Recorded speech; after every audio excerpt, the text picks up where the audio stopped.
Bruce Lee. Already. Thinking I fell off, I'm just making moves to be the boss. Paid in full, cost the money made. Laughing cause they envy, but I'm getting paid. Hella cake, hella cake, hella cake, hella cake.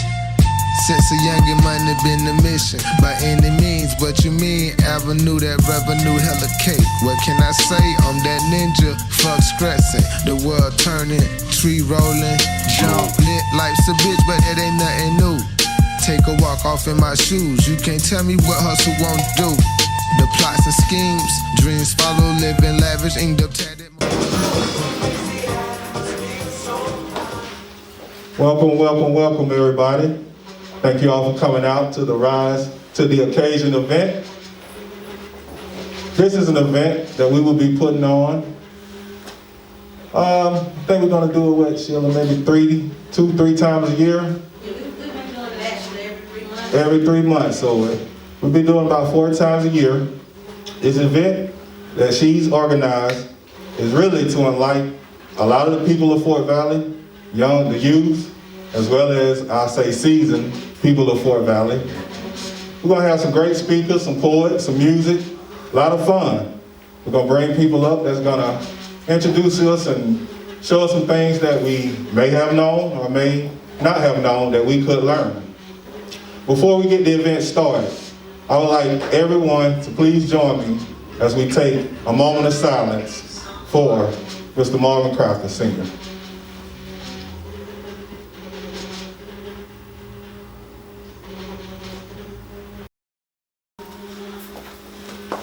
Now at this time, I want to introduce you all to someone who will be coming up to speak to you all. I've been knowing him since I was a child. I met his kids, went to school with him and everything. So if everyone can please join me in welcoming Mr. Yambu.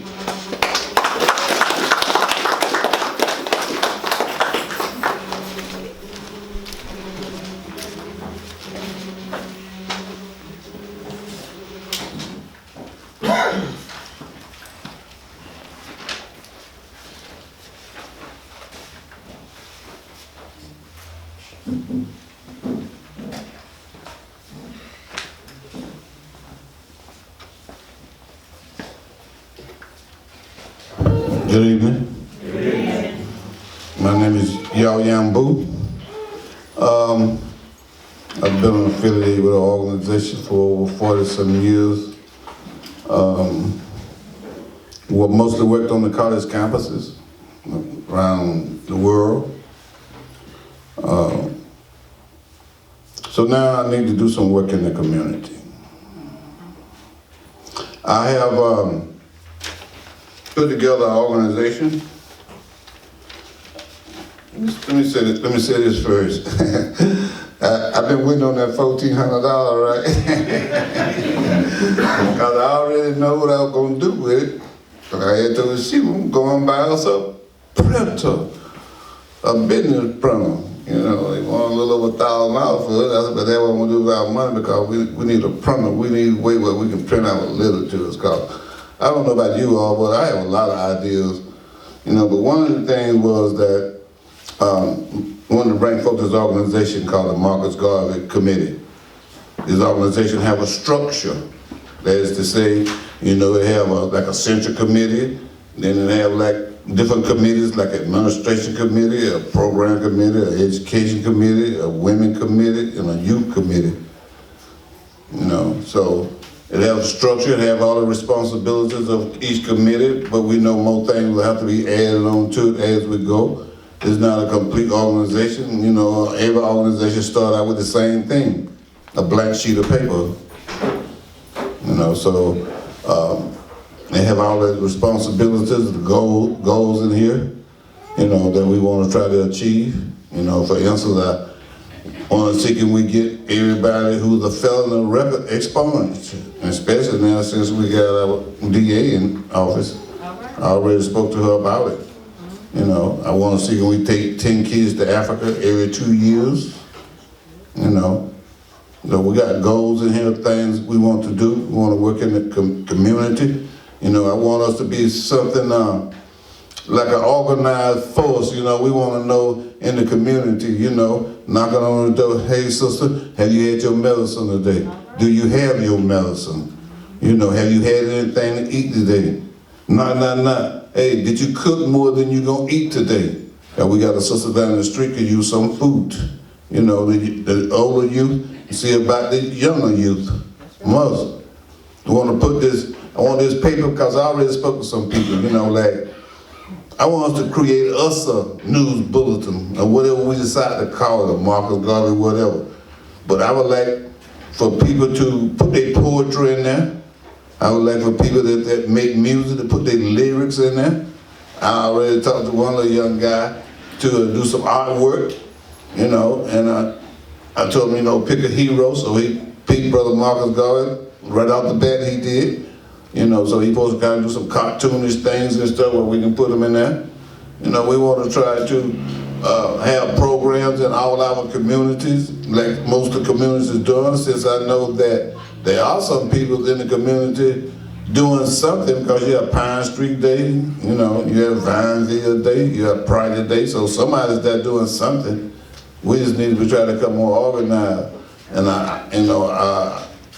no matter what organization that you're in, no matter what your organization do, no matter what your responsibility is in that organization, there's room for you in the Marcus Garvey Committee.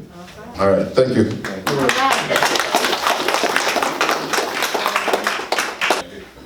Next, I'd like to bring somebody up. He just want to talk a little bit about his life as a child, and I know him more than a lot of you all, well, more than all of you all, because he's my son. But I want to call him up to just spread a little something to the youth and give you an idea of what he's been through and where he is today. So if you could please help me join with me in welcoming my son, Haugabrook.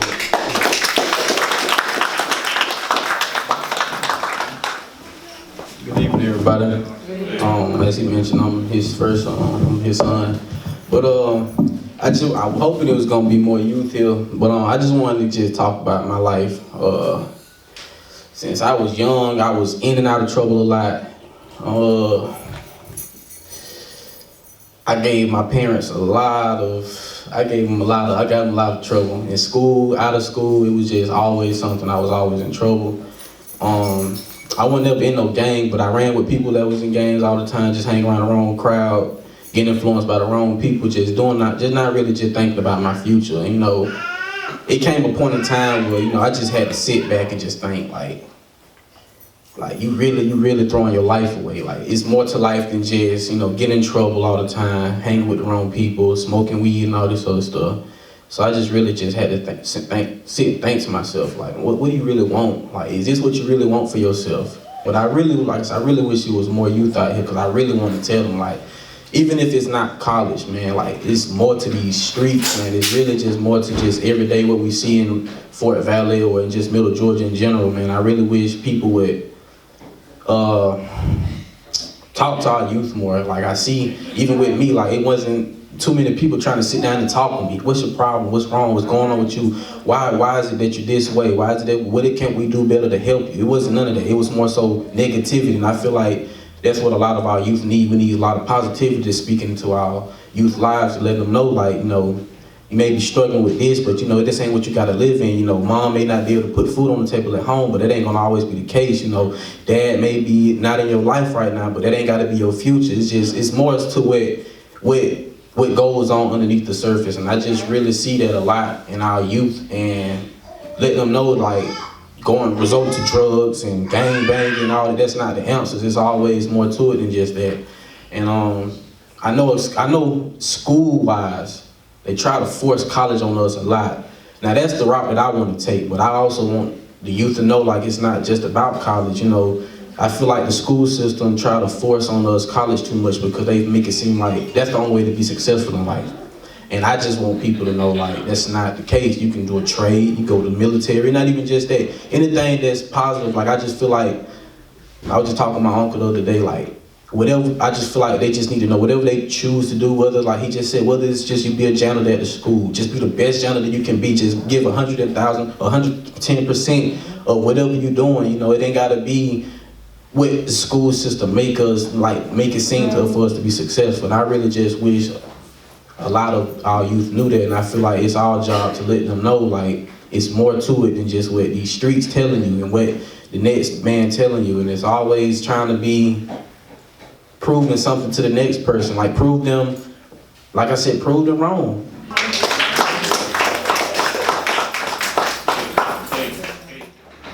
Next up, I've been hearing some good things about this young lady. This will be my first time meeting her.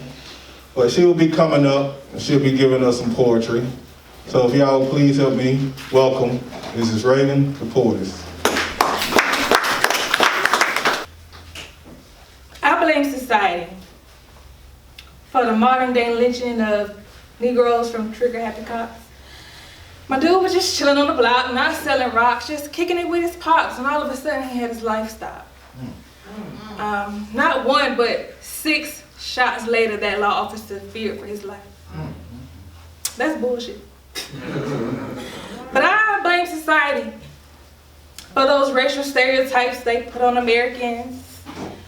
All black people aren't criminals, all Muslims are not terrorists, and there's a lot of legal Mexican Americans, but you wouldn't know that because they say otherwise. So I just blame society, you know, for taking away our Martin Kings, and now we rock gold fronts and rings. But when stuff gets real, they say it's the rap music we blame. But yo, Dre, a nigga with attitude got something to say. No justice for Freddie Gray, no peace in the land. No indictment for Tamir Rice, Mike Brown, or Sandra Bland, but we still stand. Hands up. It's consciousness, so wake up.